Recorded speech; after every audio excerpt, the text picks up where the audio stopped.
نحمده ونصلي على رسوله الكريم اما بعد۔ آج ایک بار پھر پوری قوم سے مخاطب ہو رہا ہوں۔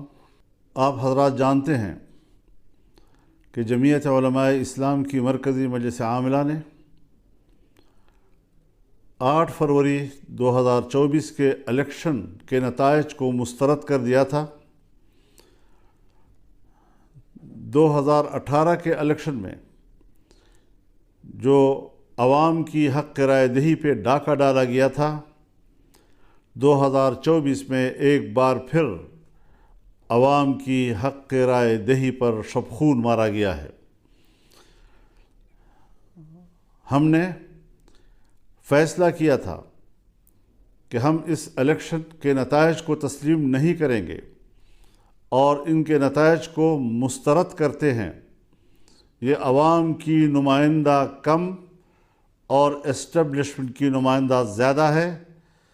ہمیں عوام کی طرف جانا ہوگا، عوام کو اعتماد میں لینا ہوگا تاکہ وہ اپنے ووٹ کے حق کے لیے متحد ہو سکے، ان کی صفوں میں وحدت آ سکے اور وہ اس قابل ہو سکیں کہ وہ اپنے ووٹ کو تحفظ دے سکیں اور اپنے حق رائے دہی اس کو محفوظ کر سکے۔ یہ ایک واضح موقف ہے ہمارا اور اس موقف کی طرف ہم نے آگے بڑھنے کا فیصلہ کیا ہے۔ چنانچہ انشاءاللہ العزیز اللہ تعالیٰ کی فضل اور اس کی تائید کے ساتھ ہم 25 اپریل کو بلوچستان سے اس تحریک کا آغاز کریں گے اور ان اجتماعات کو ہم عوامی اسمبلی کا نام دیں گے۔ 25 اپریل کو بلوچستان میں پشین کے مقام پر بہت بڑا جلسہ کیا جائے گا جس میں بلوچستان کے عوام شریک ہوں گے۔ اسی طریقے سے 2 مئی کو کراچی میں بہت بڑا عوامی اسمبلی کا انعقاد ہوگا اور سندھ کے عوام اس میں شریک ہوں گے۔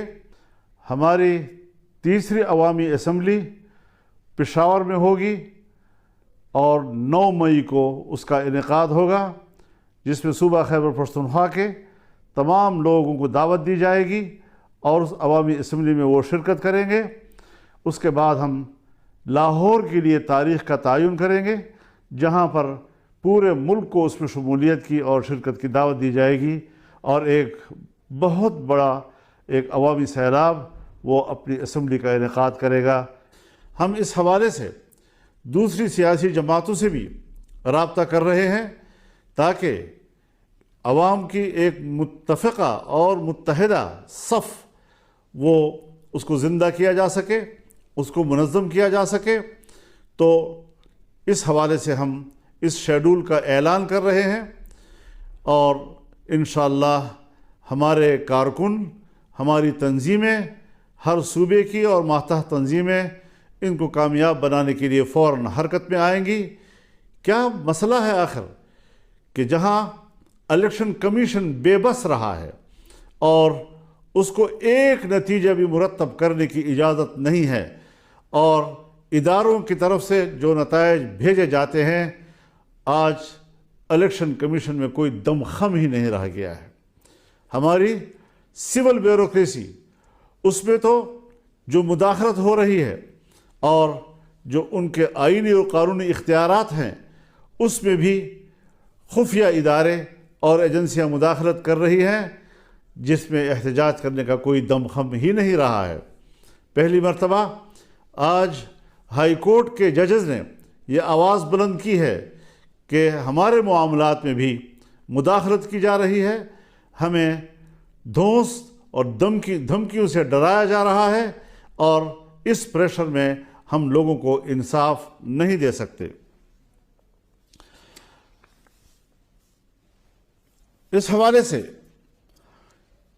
اگر ماضی کے دریچوں میں جھانکا ہے تو وہ پاکستان کے اس وقت کے وزیر دفاع جناب خواجہ آصف صاحب ہیں جو برملا ان واقعات کا ذکر کر رہے ہیں کہ کس طرح مقتدرہ نے انتخابات کے معاملے میں مداخلت کی، اس کے نتائج کو تبدیل کیا، اور کس طریقے سے اس کو الیکشن کے نظام کو، اس کے نتائج کو منظم کیا اپنے مرضی کے ساتھ، عوام کی مرضی کے خلاف۔ ظاہر ہے اس سارے صورتحال سے جمعیت علماء اسلام کے موقف کو تائید بھی مل رہی ہے اور تقویت بھی مل رہی ہے۔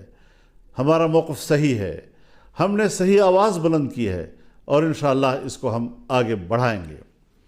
میں ایک دوسرا اعلان بھی اپنی مرکزی مجلس عاملہ کے اراکین کے مشاورت کے ساتھ، اکثر دوستوں نے ہمیں یہی مشورہ دیا ہے کہ جو ضمنی الیکشن کا شیڈول آیا ہے، اس ضمنی الیکشن کا بائیکاٹ کیا جائے گا۔ جمعیت علماء اسلام کا کوئی رکن ضمنی الیکشن میں حصہ نہیں لے گا، اور اس حوالے سے یہ بات واضح رہے کہ ہم ضمنی الیکشن چونکہ اسی الیکشن کا تسلسل ہے، اور ہمیں پچھلے نتائج پر اعتماد نہیں، ہم کس طرح سے ضمنی حلقوں میں کوئی انصاف کی توقع رکھ سکتے ہیں۔ ہم پھر ایک بار مقتدرہ کا کھیل کا نشانہ بنیں گے، اور اس طریقے سے عوام کی حق رائے دہی کے ساتھ کھلواڑ کیا جائے گا۔ یہ بات کسی قدر ہمیں قابل قبول نہیں۔ انشاءاللہ العزیز رمضان المبارک کے بعد تحریک چلے گی، فیصلے اب ایوان میں نہیں میدان میں ہوں گے۔ اب مقتدرہ کی اسمبلی نہیں چلے گی، عوامی اسمبلی چلے گی، اور اس حوالے سے بھرپور عوامی جد و جہد کا آغاز کیا جائے گا۔ ہم اللہ سے مدد کی درخواست کرتے ہیں، دعا کرتے ہیں کہ اللہ تعالی ہمیں اس مقصد میں کامیابیاں عطا کریں، اور پاکستان کو ایک پرامن اور ایک اسلامی فلاحی ریاست کی صورت میں ہمیں دکھائے۔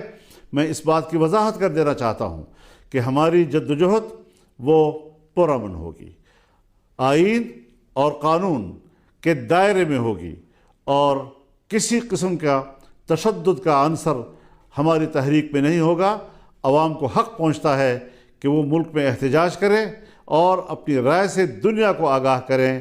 آج عالمی دنیا بھی ہمارے الیکشن پر سوالات اٹھا رہی ہے، ہمارے انتخابات پر وہ اعتماد کا اظہار نہیں کر رہے، کوئی ہچکچا رہے ہیں، کوئی کسی قدر اظہار رائے کر رہے ہیں کہ پاکستان کے اس الیکشن کے نتائج پر اعتماد نہیں کیا جا سکتا۔